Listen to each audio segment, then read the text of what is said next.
WEFT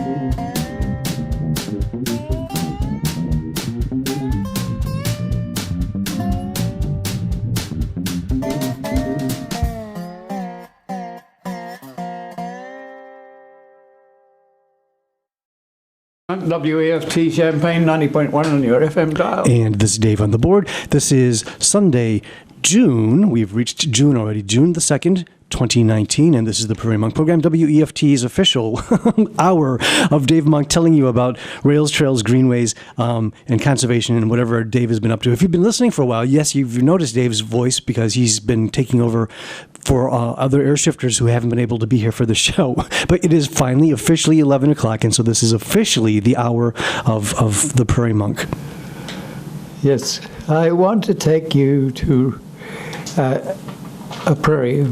I'm not quite sure how to do this. We drop in pictures into a program each week. It takes us a couple of hours to do that. So that's a fairly serious commitment. But the elements of a prairie are so complex that it's rather sad not to do more than that. So this week I've been working with visual material, and I took probably 70 20-second clips of prairie, and I will hopefully put them into a blog, and we can send them to you as a link. And David has been very helpful behind trying to figure out what we should do. So I cannot come to you with a set of pictures and explain them. My verbal capacity is not that great. So what I'm going to do is try and take you to various aspects of a prairie that is in the Rantoul area. So here goes. Let's try. I'll start with a railroad remnant prairie. You have to realize that if you take a cross-section of a plot of land that we have north of Rantoul, it runs about 200 feet of Canadian National Active Line, about 37 feet of interurban, and then an old 45 route that is about 100 feet wide, and then a gravel pit that was taking gravel off of a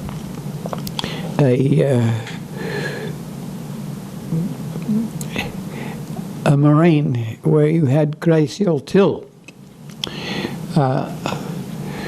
It was good for roadback. It's called a borrow pit, but you, in the sense that you would remove the soil and bring it back. But that doesn't ever happen.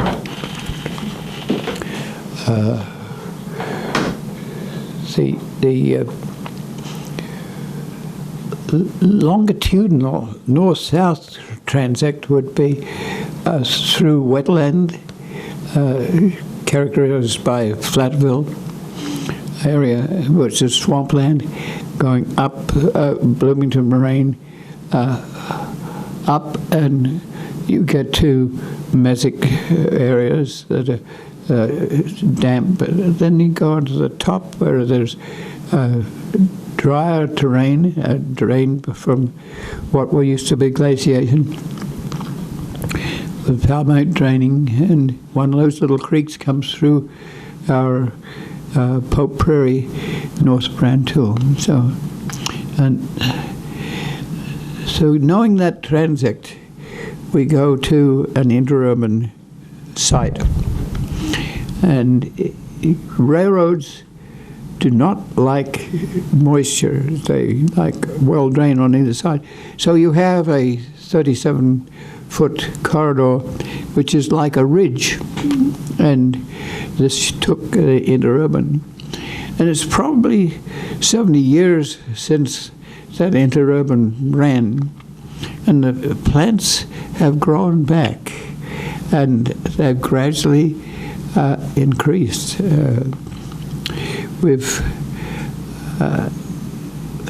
So I want to take you to a spring representative of the prairie that's on that interurban. Since it was gravel, it's kind of dry. The plants that are on that will not be as tall and as rich as on a drum or a Flanagan soil that is rich in organic matter and rich in minerals and damp. So I take a camera per courtesy of public television and record what comes. Early on in spring, the interurban was dotted with white starry-eyed grass. Just the flowers no bigger than your little fingernail. And it's very short. It's only about 6 inches high, and it's going to be there for perhaps 10 days. But it's there, and it's coming up amongst the litter of the last year's prairie. So I want to bring you that picture. And you have to know that this is prairie that's in a region where there's wind. So you have movement, and if you have a single lens reflex camera, it's very hard to capture that plant in the wind as it ranges across the country. So we're using a video camera which picks up the wind, but it also allows us to give you a chance to catch the wind-blown plant in and out of focus. So it's not the world's best, but we will do that. One of the plants that you see early in the spring is golden Alexander, and there it is. And the compass plant and the dock that are deep-rooted there. And so we'll give you an opportunity to see those plants. The nature of them is a visual thing that I find very hard to transmit verbally. The compass plant, for instance, has a large leaf that is invaginated so that the veins are there, but it's the antithesis of drought-resistant plant. The removal of some of the open space on that leaf is designed to reduce the number of stomates and the transpiration that would come out of that plant. The plant is hairy and rosinous and deep-rooted. So, but that plant is now 6 inches high, gradually coming out, and alongside it is the dock, which is also a silphium in the same family, and if you're a nature nut, you can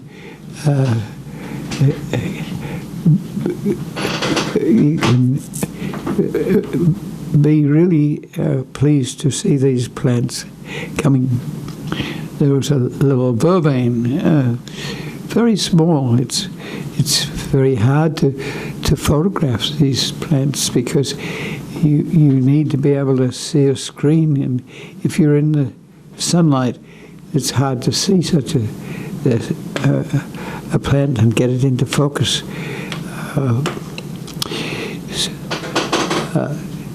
The ditches on either side are likely to have wetland species.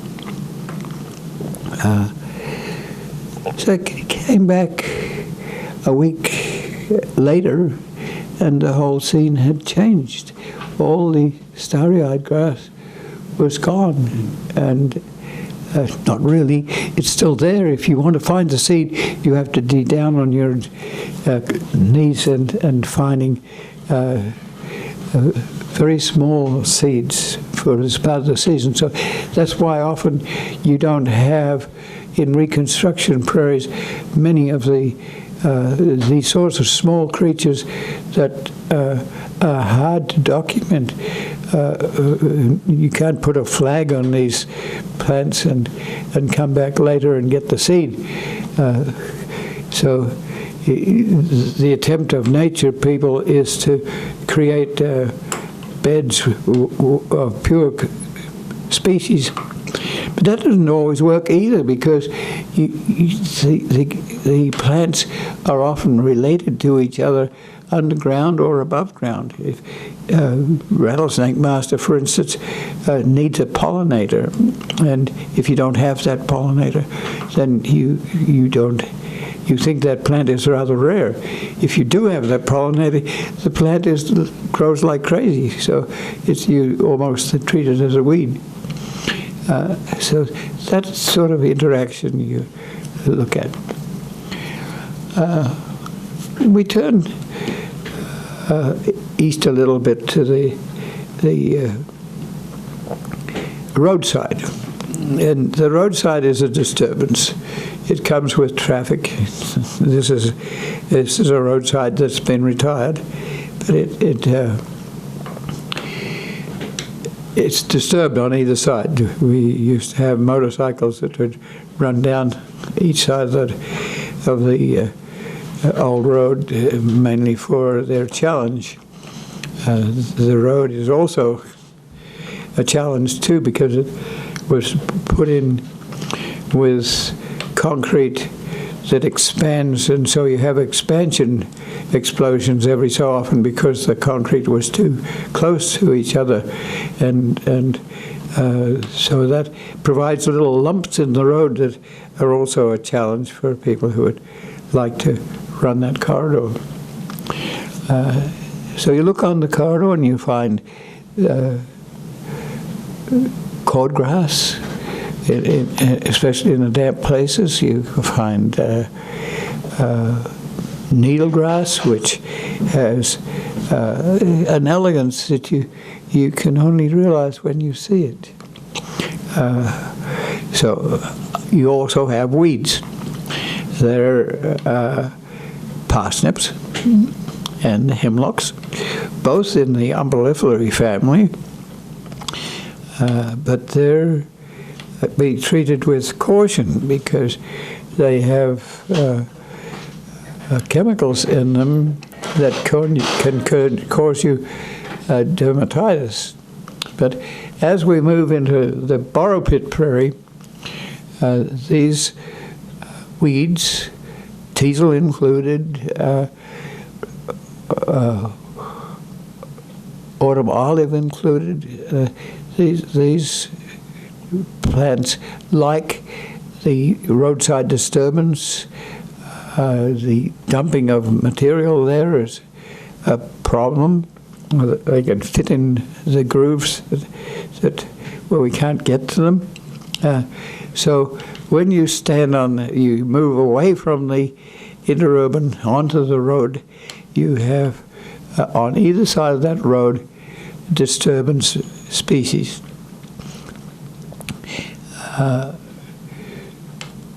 But you then look across the borrow pit, and it's about 8 feet of borrow has been removed. it's you can see the gravel, and so it's a different setting. The plants and creatures that surrounded the borrow pit mean that there's some remnant prairie very nearby, ranging from the main line to the interurban to the areas where gravel was not removed from.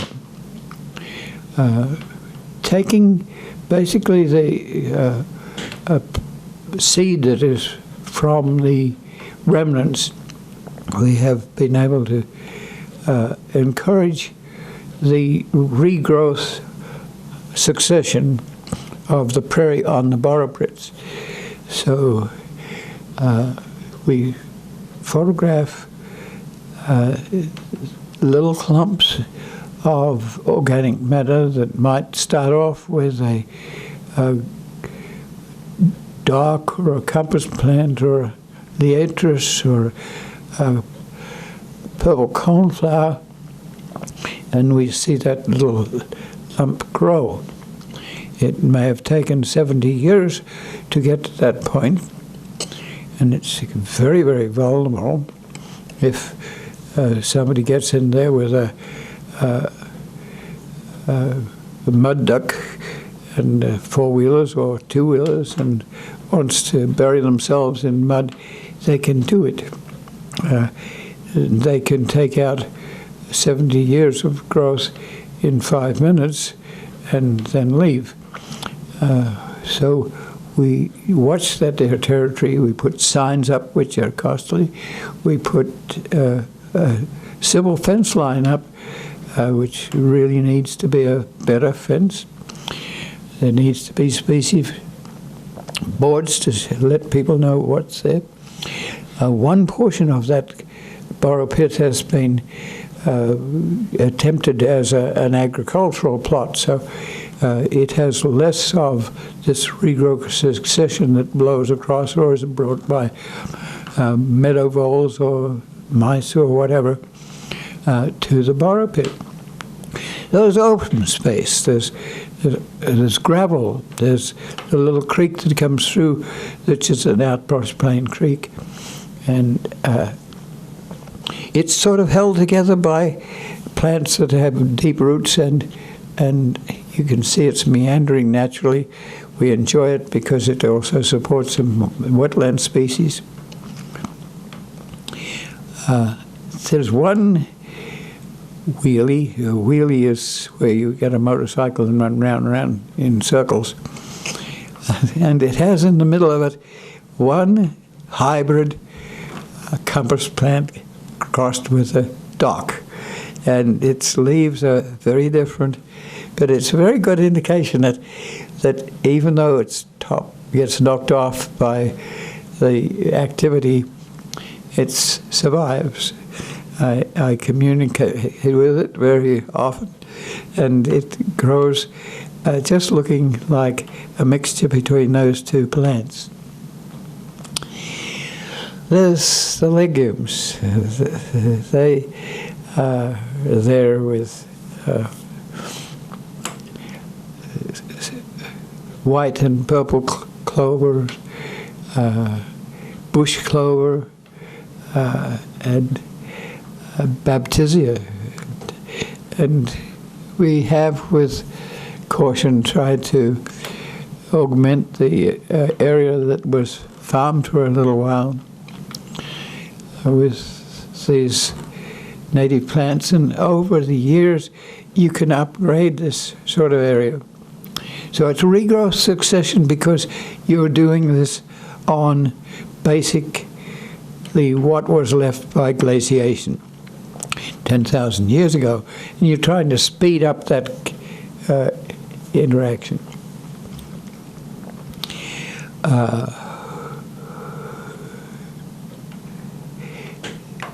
We have had the help of people who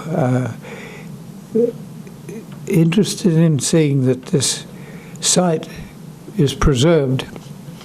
The Department of Transportation closed off the road because people who were contractors, subcontractors, would dump an inordinate amount of non-recyclable materials on the road. The old road gave access to tandem trucks as well as people who wanted to dump a pickup truckload of something or other. So the Department of Transportation has closed that road and put in a gate that is substantial so that we can get access to our prairie. The old Route 45 runs 10 miles to Paxton, and it is paralleled with an old interurban, so there's extra space. And that corridor contains a lot of independent prairie plants. Amongst all the weed trees, the teasel and the invasive plants that we would like to get rid of. If you think in terms of years, this could be a project that would eventually allow us to retain that area as prairie. May not happen. It may be that some of that territory will eventually become a fast track between Urbana and Chicago. That would be the aim of people who would like to see that happen. It's not likely to happen quickly because there's no populations. This is not an area where there's a lot of population to be moved. It's the idea of putting in a fast track is a very expensive effort, and so we anticipate we would have this corridor for a long time. Pheasants Forever and the State Department of Natural Resources, the State Department of Transportation has put signs on this road, this corridor.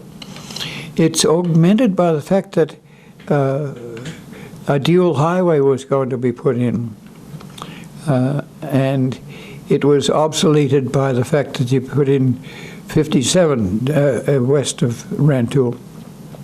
So the need for a dual highway going north was not needed, but the corridor is there. It has been planted to ash, and the ash trees are taking emerald ash borer, and they're all dying. And underneath them comes the natural prairie, unseeded and coming out, and we would like to acquire that land in cooperation with the Department of Transportation that owns it, to allow the prairie to come by on soils that have not been borrowed for their gravel. The roadsides are expressing themselves with prairie plants, and even across the modern Route 45, which moves around a cemetery there, it is on the south side of the road, which is across the highway, is taking to growing prairie plants. So we cherish this area. It's north of a cemetery, and between us and the cemetery there is agricultural land that is not being used at the present time, but 6 acres of it has been acquired by the cemetery for a reserve graves, and then there's about 5 acres, I think it is, to the north of that, which we would really like to buy and install a reconstruction prairie which could be used for visitor purposes and avoid having to use more rare remnant prairie just to the north. A little stream comes through there, so there is wetland. Going to the north end of this corridor, there is the continuing trail, continuing up over the Bloomington Moraine and across the Outwash Plain Creek for the Paxton Moraine, and then the Paxton Moraine itself. So I have been up there. There is a rather wonderful high school that has been designed by a name architect, I think by the name of Reber, but I'm not sure. But it's a very elegant high school. It's slated for demolition. And my feeling is that this could be a continuing education situation. If you think of a windshield trail from Paxton to Rantoul, then you are taking people who are interested in ecotourism off of 57 and running them back onto 57 at Rantoul, but using the Route 45 with pull-offs every so often, so the kiosk, so that you could interpret the area for the trail people, bicycle and hiking people. You would have the old Route 45, and at the north end there's very good prairie, and there's also the Prospect Cemetery, which is one of 3 rather unique prairie cemeteries. So I've been up there looking at the old nursing home, which is a mile north of Paxton. Usually nursing homes were placed outside of the city limits. We have a prairie there that, but the nursing home has been closed. So that could be a site for an ecotourism center, but more locally involved is this high school, which is near to parking lot, near to a park.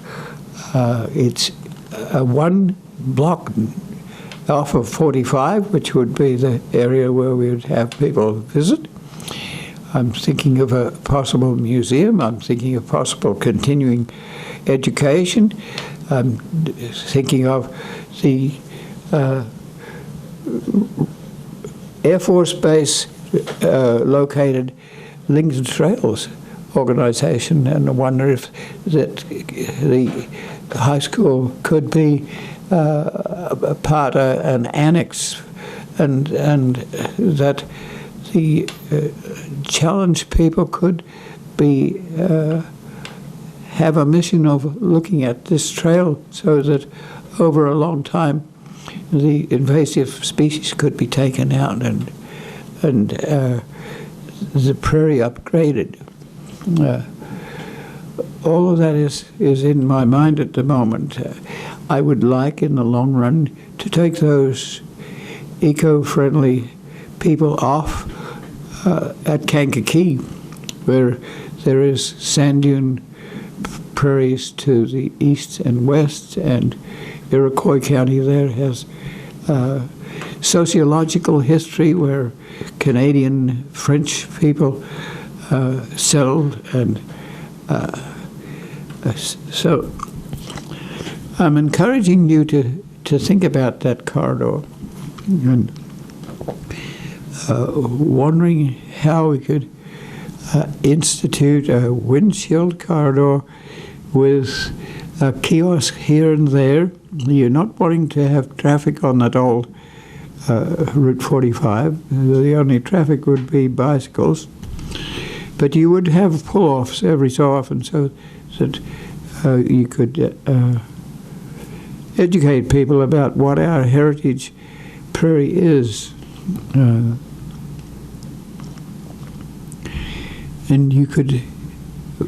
we would start early on the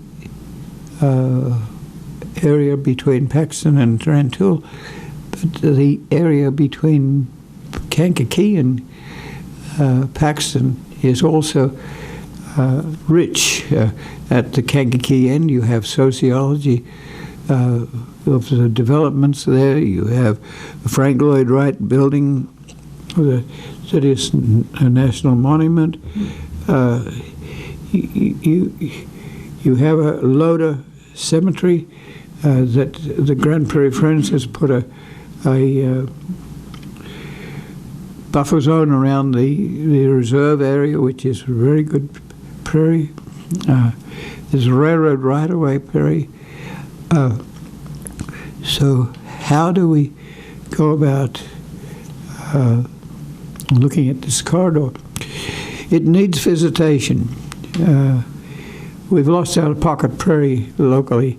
It's transferred to Second Street Dig, but it did a lot of educating as to the native vegetation. It takes an hour or two to go to Rantoul to find a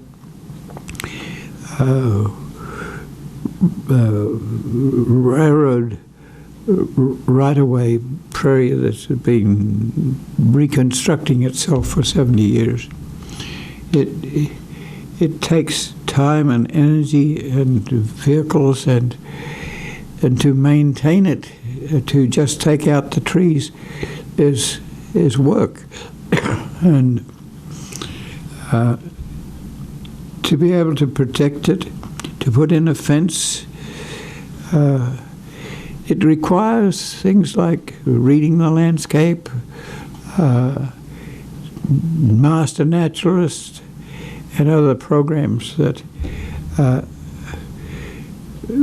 get involved with people and volunteers.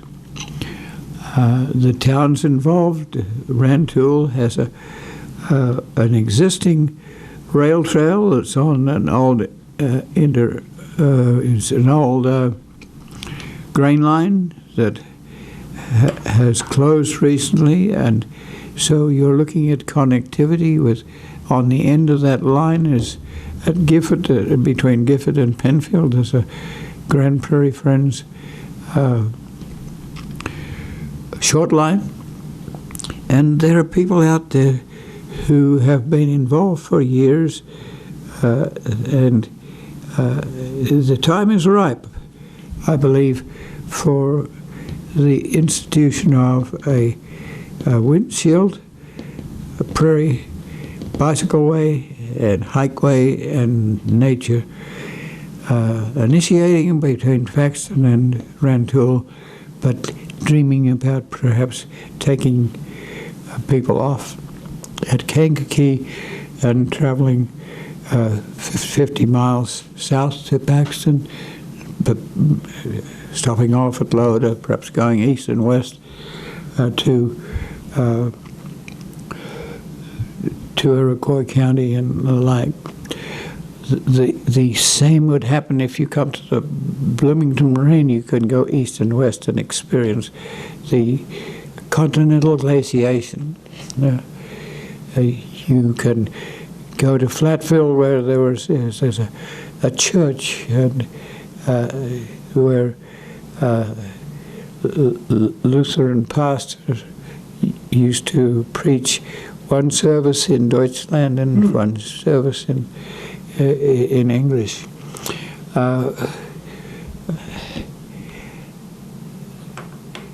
I recently talked to farmers in that area that are having problems because we have rainfall. And is this an overall climate change, like we lost the dinosaurs because the Earth was in a different orbit? Is this something very major, or is it something that can be somewhat controlled by humans? At the moment, the rainfall has been so frequent that there is a very interesting yellow weed that's about 2 feet high, and it's in by the acre. So for some people it's very beautiful. For farmers it's really a pain. And that area is wet. Some of it's on the extension of the Yankee Ridge Moraine, so it's a little higher, but the perched water tables underneath mean that the water is still there.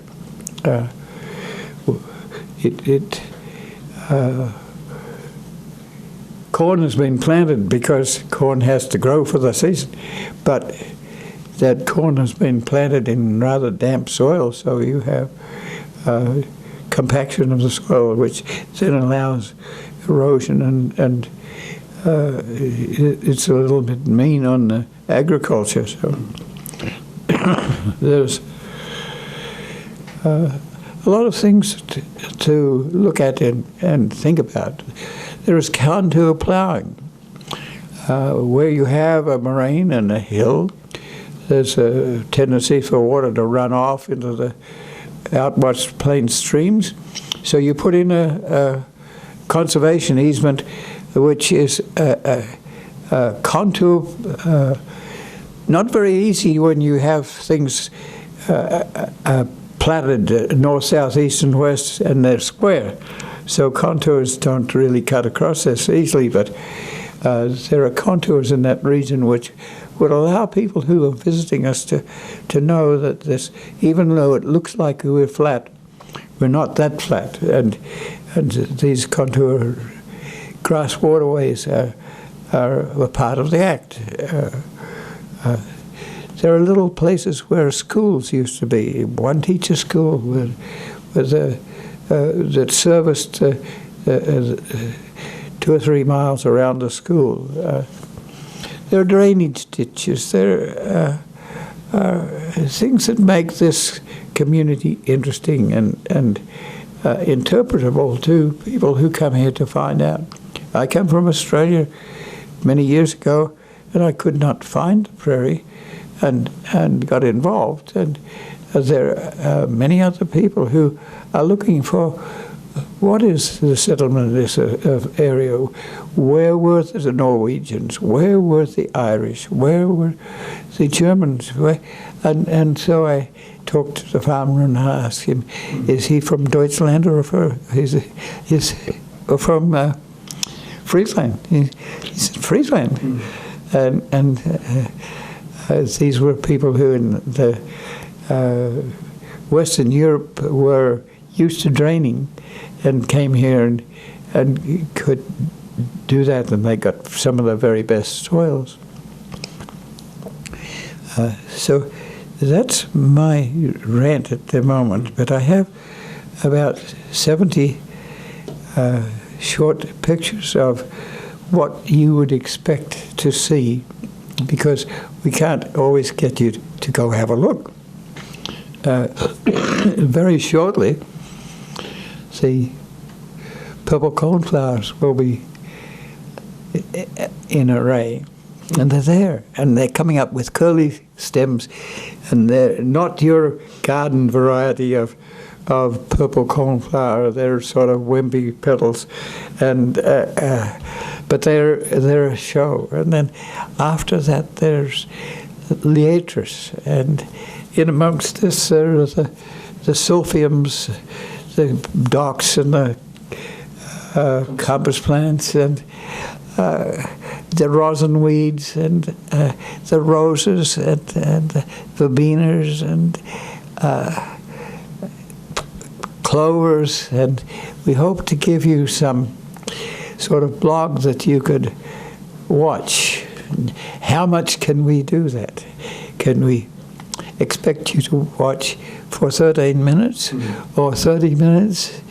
And how do we put this in and make it acceptable? We do rough, tough 30-second clips or 20-second clips. But there's always, when you turn the camera off, there's a little jump.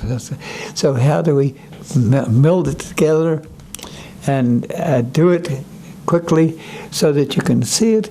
It's not the best, but it's our attempt to get you to realize that this is your heritage and it's almost not there. We need you. We need the younger population to do this. We need to talk to people who might be able to fund the purchase of 5 acres of farmland that's not being used. That could be a reconstruction prairie that would be an interpretive device, an educational device. There's a cemetery there that is loaded with settlement history, but it's also loaded with Air Force Base history. There's the adjacent or very near east-west 3 miles of rail trail, which gives you a good idea of what the rail trail to Paxton could be like. So we want you to visit the Rantoul and note how well that corridor is being used. We tried to get the extension up to Dillsburg. The Fisher Grain and Coal Company closed out that line not too long ago. We tried to say this is the only soils that we have left. We would love it if you would allow us to go up to Dillsburg and on to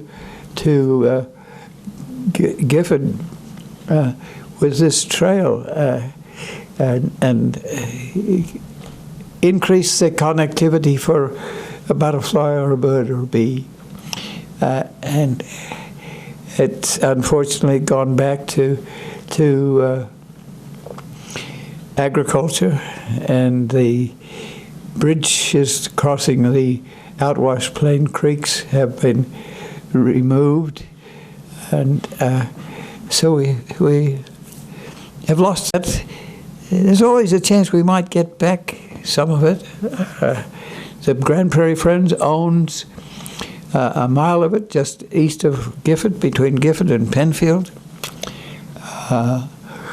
And every bit of this, sportsmen's areas that provide open space.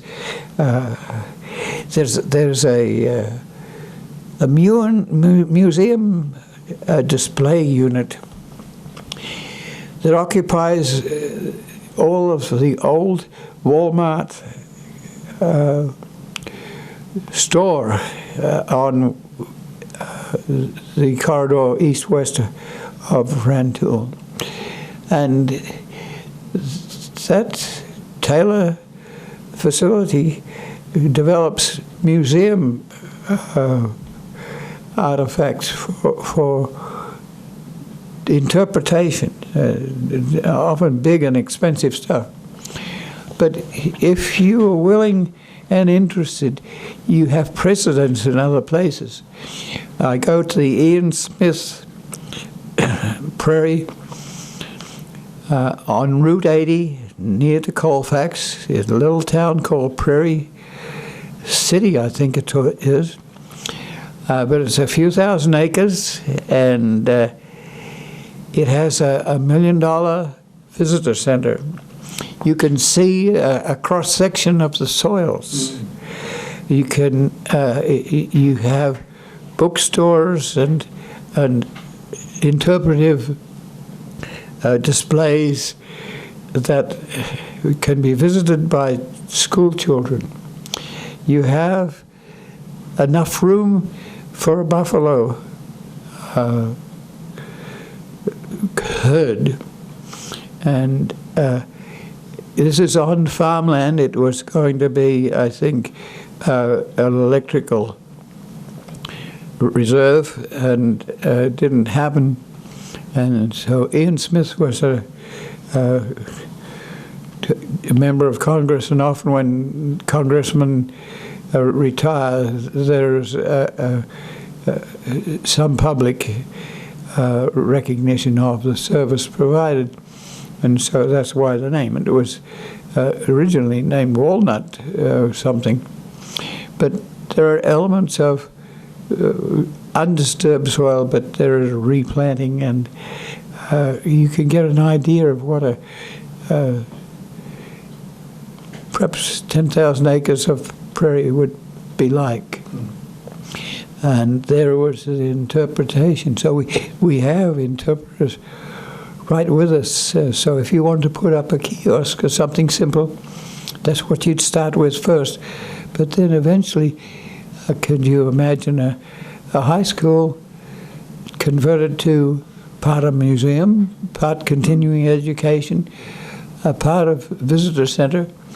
And ecotourism has become a very popular thing. People want to go to a place and find out who you are and what you might have as your particular offering.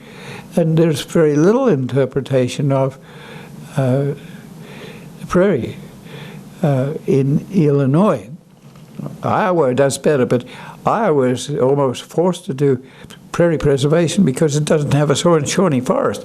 We happen to have 13 ecosystems between southern Illinois and Wisconsin, and that gives us variety that no one else has. So what can we do to preserve this in the first place? Create a skeleton that future generations can work with, and perhaps actually put in a simple kiosk or something, but then dream of not demolishing that fancy high school, which has recently been a grade school. And so we need to talk to foundations, to local community people. So does this high school plot have room for a visitor center? A visitor center has to be personed. Museums are in difficulty. The nickel plate museum at Paxton has closed, and the artifacts have been donated to the Monticello Railroad Museum. But that sort of facility could be reinstated. The railroad cars and the depot is still there. There is a traditional county seat for Ford County. There's a Scandinavian background. There's the Prospect Cemetery. You go east to Rankin, and there's another little cemetery. There's the not too far away is the Kirby Township area for the forest preserve, and so can we put these things together and figure out how we do it? We have our building in downtown Champaign, but it's in the middle of gentrification. When we came to Champaign, this was a dead central business district, and everyone was moving to the mall. Now the malls are in bad shape and leaving us sometimes with empty box stores. But the city of Champaign especially has been revitalized, and gentrification is the name of the game. And just last Friday night, there were bands right outside our little storefront, and across the road is a bar, and and people could drink in a very friendly manner if necessary, not out on the street, but the population of people here was absolutely amazing. So I am tempted to think that we should be around. There's a term called NIMBY, which is not in my backyard. So sometimes you have to think about taking salvage yards and funereal places and nature centers out of town. But there ought to be a little bit of what is here. So I had a sign which said, roadside nature needs no more policies. And I had that stretched out. If I'd realized that this was going to be such an event with electricity provided by the poor gallery, the poor bar, which is doing very well, I would have put 2 big pictures of roadside ecology above that sign.